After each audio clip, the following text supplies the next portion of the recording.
4PM news network में दोस्तों आपका स्वागत है। मैं हूं आपके साथ राशिद जहीर। राहुल गांधी के दो बयानों ने यह साबित कर दिया कि आखिरकार अपोजिशन लीडर क्या होता है, और अगर अभी किसी भी हालात के अनुसार सरकार गिरती है, बनती है, तो राहुल गांधी भविष्य में पीएम बनने जा रहे हैं। या एक पत्रकार तो कह रहे थे कि जो शैडो कैबिनेट होती है, इसके बारे में पहले कभी हमने आपको विस्तार से बताया था कि जो विपक्ष लोग होते हैं उनका भी एक प्रधानमंत्री चुना जाता है। बस ये समझ लीजिए, जो प्रतीकात्मक होता है, ऐसा नहीं कि वो प्रधानमंत्री बन जाता है। राहुल गांधी को अब वो बनाने की बात भी चल पड़ी है। बात यह है दोस्तों कि जिस राहुल गांधी को आप कभी पप्पू के नाम से बताया करते थे, आप कभी यूं कहा करते थे कि जनाब ये तो पप्पू हैं, इनके बस की तो कुछ नहीं, उसके दो बयानों ने मोदी जी को देश में पीछे धकेल दिया है विचार विमर्श के एतबार से। आज हर जगह राहुल गांधी का जिक्र है। वो दो बयान क्या हैं? वो दो बयान कुछ नहीं है, देश की बुनियादी सवाल उठाने वाला एक अपोजिशन लीडर, कांग्रेस आई का नेता है, जिसने तमाम जो गठबंधन के लोग हैं उनके अंदर भी एक जोश ऐसा पैदा कर दिया है कि अभिषेक बनर्जी जब ओम बिरला से बात कर रहे थे तो उनकी आंख में आंख डालकर बोल रहे थे कि आपको बुरा लगता है कि जिसके जो सदन में ना उसके सामने बात की जाए। फिर ममता बनर्जी के बारे में आप बात क्यों करवा रहे थे? फिर आप पंडित नेहरू के बारे में बात क्यों करा रहे थे? करा नहीं रहे थे, ये मैं बता रहा हूँ। फिर उन्होंने कहा कि ये तो 2016 की बात चली गई है नोटबंदी की, तो उन्होंने कहा कि आप तो इमरजेंसी की बात भी करा रहे थे, खुद भी कर रहे थे बल्कि ओम बिरला। बात यह है कि अभिषेक बनर्जी जैसे और अखिलेश यादव जैसे नेता जब आए हैं तो इसके पीछे कहीं ना कहीं राहुल गांधी है। मैं राहुल गांधी का जिक्र करने क्यों आया दोस्तों कि एक तो आदमी वो है विपक्ष का नेता जो देश के अग्निवीर का, देश के किसानों का और तमाम जाति जनगणना के आधार पर कमज़ोर लोगों की बात कर रहा है, और एक तरफ सत्ता पक्ष जुगाड़ के साथ सरकार बना करके नफरतों की और जातियों के बारे में गाली गलौज की बात कर रहा है। हैरत की बात है कि प्रधानमंत्री जी भी तारीफ कर देते हैं उस आदमी की। बहरहाल, तो एक नरेशन तो है हिंदुत्व का, एक नरेशन तो है नफरत का, एक नरेशन तो है बांटने वाला विचार, और एक नरेशन है जोड़ने वाला विचार, लोगों की बुनियादी ज़रूरतों को पहचान करके उनकी बात को कहने वाला विचार।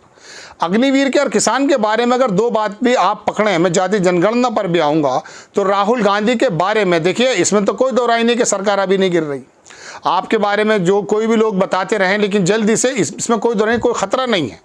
लेकिन अगर कहीं नीतीश कुमार, नायडू, कोई भी XYZ 6 महीने में, साल भर में कोई खतरा पैदा अगर सरकार की तरफ हो जाता है, तो आप यकीन मानिए जितनी तेज़ी से नाम राहुल गांधी का इलेक्शन के बाद उभरा है, मैं इलेक्शन के दौरान भी नहीं कह रहा हूँ, हालांकि उस ज़माने में भी वो यात्रा निकाल करके वाकई देश के हीरो बन गए थे, लेकिन राहुल गांधी के इन दो बयानों ने, दो भाषणों ने वो जो हिंदुत्व की पिच पर आकर उनके साथ खेले हैं, और उसके साथ साथ उन्होंने धर्म के साथ साथ जो है बातें की हैं बुनियादी सवालों की।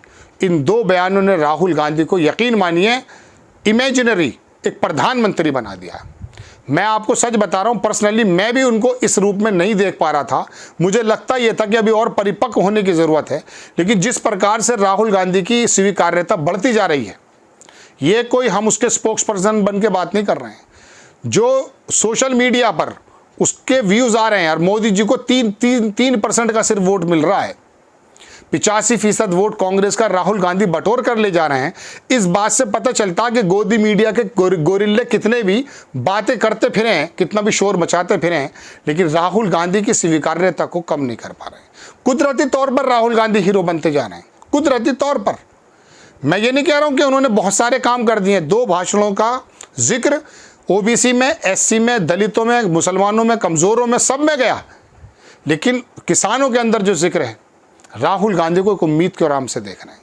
अग्निवीर और ये जाति जनगणना के एतबार से जो नीतीश कुमार ने ही शुरू किया था, लेकिन राहुल गांधी ने अपने पुरखों की, अपनी पुरानी कांग्रेस की सरकार की गलतियों को का तदारुक करते हुए जो देश के सामने एक विजन रखा है, उससे लगने लगा है। अच्छा, एक बात और भी है, देखिए हमारा बजट 52 लाख करोड़ का है या 48 लाख करोड़ का, छोड़ दीजिए, कम ज़्यादा उसको छोड़ दीजिए, लेकिन ईमानदारी की बात ये भी तो है ना कि ये बजट 2011 के सेंसस के एतबार से डिस्ट्रीब्यूट आप कैसे कर सकते हैं? आपको मालूम क्या है कि कितने लोग मरीज़ हैं? भाई इलाज तो जब ही होगा ना। अब ये एक तो गणना और ऊपर से जाति जनगणना, ये जब हो जाएंगी, इसमें कोई दो राय थोड़ी ना है कि उन लोगों को ये जो रिसोर्सेज हैं जितने भी हैं, कम या ज़्यादा, वो जब बटेंगे तो उन लोगों की स्ट्रेंथ आएगी या नहीं आएगी। फिर वही लोग सीधी कमर से खड़े हो जाएंगे जो लोग लाइनों में खड़े हैं, जो लोग रोटी के लिए परेशान हैं, जो अपने बच्चों को अच्छे स्कूल में नहीं पढ़ा पा रहे हैं। अपोलो हॉस्पिटल में उम्मीद कर सकते हैं आप, ये जो दुनिया भर के जो बड़े बड़े हॉस्पिटल दिल्ली मेट्रो सिटीज़ में, अब तो बड़े बड़े शहरों में भी आ गए हैं, क्या उम्मीद कर सकते हैं कि गरीब आदमी का इलाज वहाँ हो जाए? कोई योजना ऐसी आती है, जैसे कि चिरंजीवी योजना अभी राजस्थान में अशोक गहलोत लाए थे, जिसे आप लोगों ने ही दरकिनार कर दिया।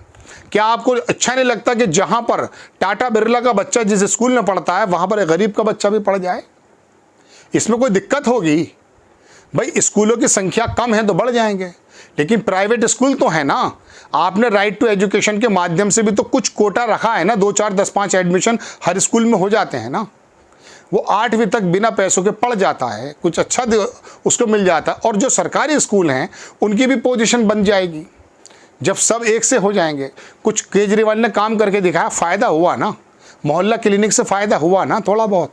यही वजह है कि वहाँ का कमज़ोर तबका वोट देता है, लेकिन जो वहाँ का 15% या 10% जो आला तबका है, आला ही कह दूंगा मैं तो उन लोगों को, वो लोग केजरीवाल को एक फूटी आँख नहीं देखते हैं। तो दोस्तों बात यह है कि देखिए, देश के अंदर तो इस स्रोत पर, इनके मौक़ों पर सभी का हक़ है। ऐसा नहीं है कि लाइन में सब खड़े मर जाएंगे, और ऐसा भी नहीं है कि टाटा बिरला फ़कीर बन जाएंगे, ऐसा भी नहीं है भाई। अरे उनको उनके हिस्से का कुछ पैसा मिल जाएगा, कुछ हज़ार मिल जाएगा, जैसे 8,500 कहे थे।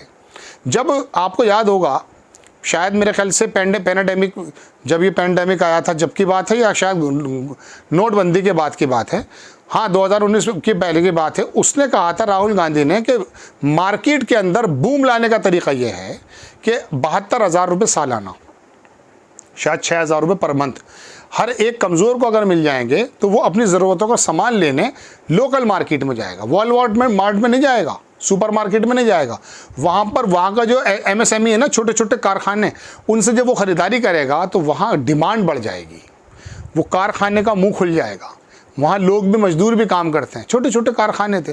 नो डाउट वो बहुत ही तरीके से नहीं बने हैं, इसमें कोई दो राय नहीं है, कभी कभी हादसे भी हो जाते हैं, लेकिन फ़िलहाल तो वो MSME तो बहुत बड़ी रीढ़ है ना देश की अर्थव्यवस्था की।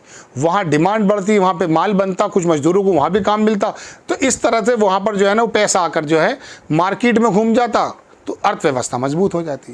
तो ऐसी बात अगर पता चल जाए कि भाई कितने जो हैं SC हैं, कितने जाटव हैं, कितने जो है मुस्लिम हैं, कितने OBC हैं, कितने कुर्मी हैं, ये मतलब जो भी अति पिछड़ा महादलित हैं, सब लोग जो भी हैं, तो कोई बुराई है? वो एक ऐसी बात लेकर के आया बंदा जिसे प्रधानमंत्री पद का भी लालच नहीं है, जिसे अपोजिशन लीडर का भी लालच नहीं है।